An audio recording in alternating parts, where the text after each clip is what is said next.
வணக்கம் மக்களே, நல்லா இருக்கீங்களா? நீங்கள் எல்லோரும் நல்லா இருப்பீங்கன்னு நான் நம்புகிறேன். இன்றைக்கி நம்ம இந்த வீடியோவில் நம்ம பார்க்க போகிற ஒரு முக்கியமான பிளேஸ், மதுரையோட பெருமையின் சின்னம் அப்படின்னு சொல்லப்படுற திருமலை நாயக்கர் மஹாலுக்கு தான் நம்ம வந்திருக்கோம். திருமலை நாயக்கர் மஹாலை பற்றிய சுவாரஸ்யமான தகவல்களை நம்ம இந்த வீடியோவில் ஒன் பை ஒன்னாக பார்க்கலாம்.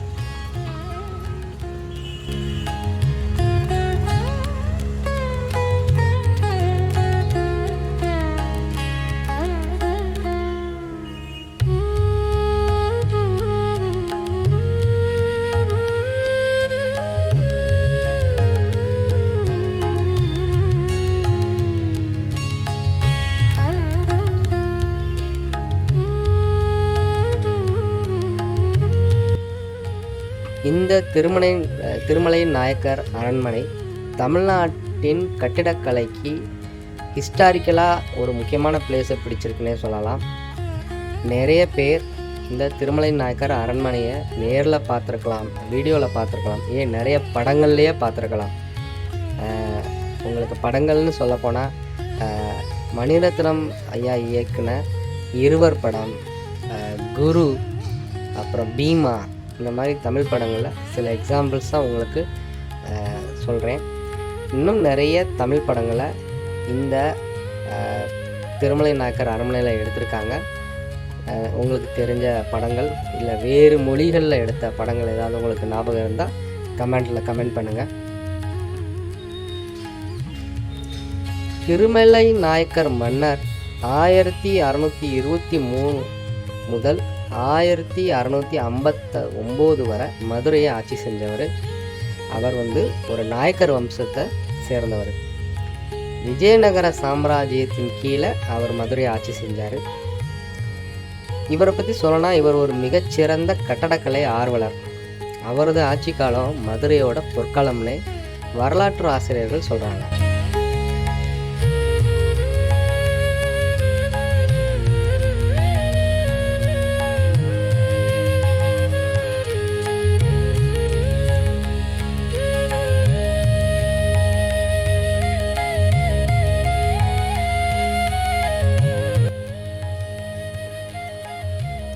இந்த அரண்மனை 1636 வருஷம் கட்டி முடிக்கப்பட்டது. கட்டுமானத்துக்கு சுமார் 400 ஆண்டுகள் ஆயிடுச்சு இல்லையா கட்டுமானம் முடிஞ்சு. முதல்ல இந்த அரண்மனை 4 பகுதியாக இருந்தது. ஸ்வர்க விலாசம்னு சொல்லக்கூடிய இப்போ கரண்ட்டாக இருக்கிற இந்த பகுதி, அப்புறம் ரங்க விலாசம் அப்படின்ற பகுதி, நாட்டுக்கோட்டை அரண்மனை, அப்புறம் அம்மன் அரண்மனை. இதில் இப்போ இந்த ஸ்வர்க விலாசம் இப்போ கரண்ட்டாக நம்ம பராமரிப்பில் இருக்கக்கூடிய, நம்ம பார்வைக்கு இருக்கக்கூடிய இந்த ஸ்வர்க விலாசம் மட்டும்தான் இருக்குது. மீதி பகுதிகள் சிதிலமடைஞ்சு ஆக்கிரமிப்பு செய்யப்பட்டு இல்லை கடந்த காலங்களில் நிறைய போர்களாலும் பல விதமான காரணங்களாலும் இப்போது அது நமக்கு புழக்கத்தில் கிடையாது.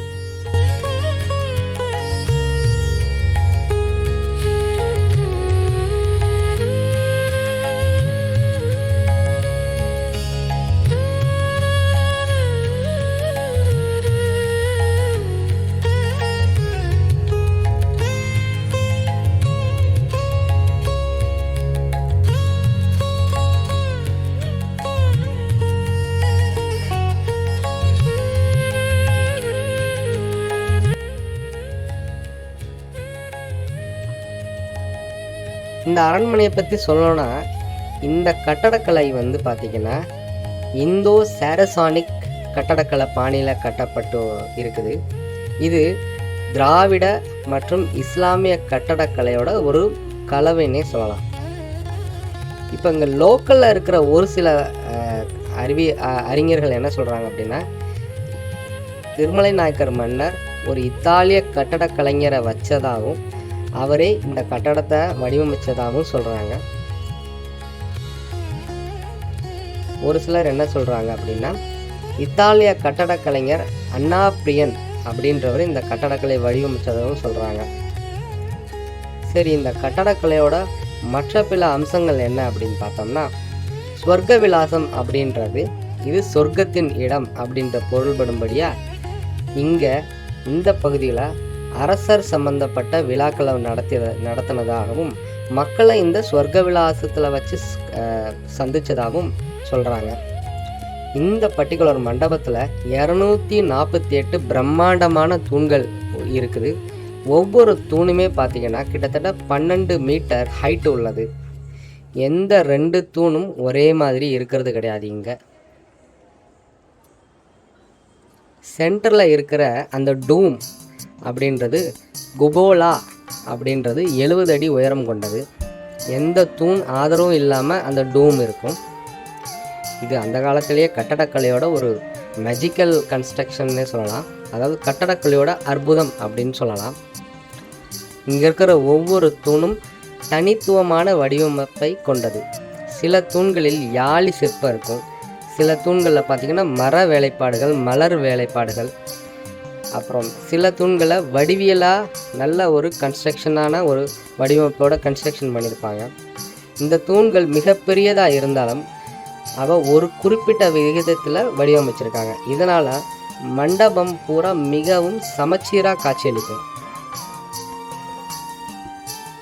நடன மண்டபம் அப்படின்ற சொல்ல பகுதியில் அரசரோட நடன நிகழ்ச்சியும் இசை நிகழ்ச்சியும் நடத்தினதாகவும், அப்புறம் இந்த மண்டபங்கள்லாம் பார்த்திங்கன்னா அதாவது சவுண்டு எஃபெக்டிவாக இருக்கக்கூடிய வகையில், எக்ஸாம்பிள் ஒரு மூலையில் இருந்து மண்டபத்தோட ஒரு மூலையிலேருந்து பேசுனா இன்னொரு மூலையில் எவ்வளவு தூரமாக இருந்தாலும் அடுத்த மூலையில் அது தெளிவாக கேட்க முடிகிற அளவுக்கு அந்த ஒளியியல் விஷயங்களை ரொம்ப சிறப்பாக கவனத்தில் வச்சு செஞ்சதாகவும் சொல்கிறாங்க. அதுக்கப்புறம் பார்த்திங்கன்னா இங்கேயே அரசரோட ஆயுத கூடங்கள் இருந்தது, போர் உபகரணங்கள், அரசர் அமர்ந்து மக்களை சந்திக்கக்கூடிய பகுதிகள் இருந்ததாகவும், அப்புறம் அரசர் தன்னோட அந்தரங்க அரச வாழ்க்கைக்காக, அதாவது ராணியாரோட அரச குடும்பத்தோட வாழ்ந்த தனிப்பகுதியை, அது இப்போ துரதிருஷ்டவசமாக அந்த பகுதியெலாம் நம்மளால் பார்க்க முடியல. அந்த பகுதியெலாம் இப்போ கிடையாது.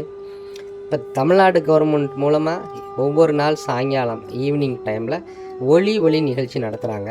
அதில் திருமலை நாயக்கரோட வாழ்க்கை வரலாறு, இந்த அரண்மனையோட வரலாறு, இதெல்லாம் தமிழ் மற்றும் ஆங்கில மொழியில் இடம்பெறுது. அது பார்க்குறதுக்கு ரொம்ப ரம்மியமாக இருக்கும். நிறைய வெளிநாட்டு டூரிஸ்ட் மக்கள், வெளிநாட்டு சுற்றுலா பயணிகளும் இந்த அழகை ரசிக்கிறாங்க. உண்மையாக சொல்லப்போனால் இன்றைக்கி நாம் பார்க்குற இந்த திருமலை நாயக்கர் மஹாலோட ஒரு பகுதி தான் நம்ம பார்க்குறோம். மொத்தம் 4 பகுதியில் ஒரு பகுதி தான் இருக்குது. சொல்லப்போனால் சில பேர் என்ன சொல்கிறாங்க, திருமலை நாயக்கரோட பேத்தி ராணி மங்கம்மா இந்த அரண்மனையை நிறைய பகுதிகளை அழித்ததாகவும், சில பேர் என்ன சொல்கிறாங்க, அவரோட பேரன் திருச்சிராப்பள்ளியில் கட்டிய சொக்கநாத நாயக்கர் அரண்மனைக்கு தேவையான கட்டுமான பொருட்களை இந்த அரண்மனையை அழித்து எடுத்துகிட்டு போனதாகவும் சொல்கிறாங்க. இதில் எது உண்மை அப்படின்றது வரலாற்று ஆசிரியர்கள் இதற்கு எந்த விதமான ஆவணங்களும் இல்லைன்னு சொல்கிறாங்க. ஆனால் ஆங்கிலேய வரலாற்று ஆசிரியர்கள் சில பேர் இதை பதிவு பண்ணியிருக்காங்க. பட் அதுக்கு வரலாற்று சான்றிதழ் எதுவும் கிடையாது.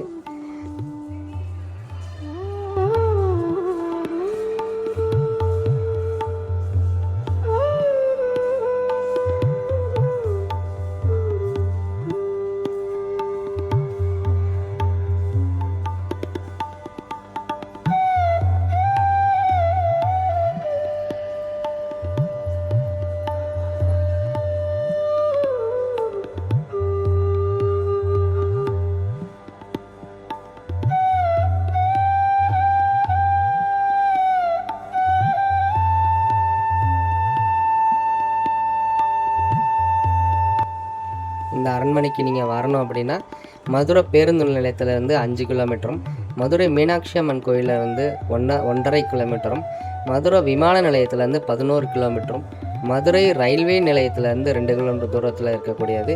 நீங்கள் மதுரைக்கு வந்தீங்கன்னா டெஃபினட்டாக இந்த திருமலை நாயக்கர் மஹாலை விசிட் பண்ணி நம்ம அந்த காலத்து ஆர்கிடெக்சரை பார்த்து ரசித்து பயன்பெறலாம்.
நண்பர்களே, நம்ம சேனலில் நிறைய தகவல்கள் உள்ள வீடியோக்களை நம்ம பதிவு பண்ணிக்கிட்டு வர்றோம். பார்க்காத நண்பர்கள் ஏற்கனவே பதிவு பண்ண நம்ம வீடியோஸில் பார்த்து நமக்கு ஆதரவு தெரிவிக்கணும். நம்ம சேனலை லைக் பண்ணி, சப்ஸ்கிரைப் பண்ணி, ஃபாலோ பண்ணி, கமெண்ட் பண்ணி நமக்கு உங்களோட ஆதரவை தெரிவிங்க. அது நம்மளை மேல்மேலும் நல்ல நல்ல வீடியோக்கள் பண்ணுறதுக்கு நமக்கு ஆதரவாக அமையும்.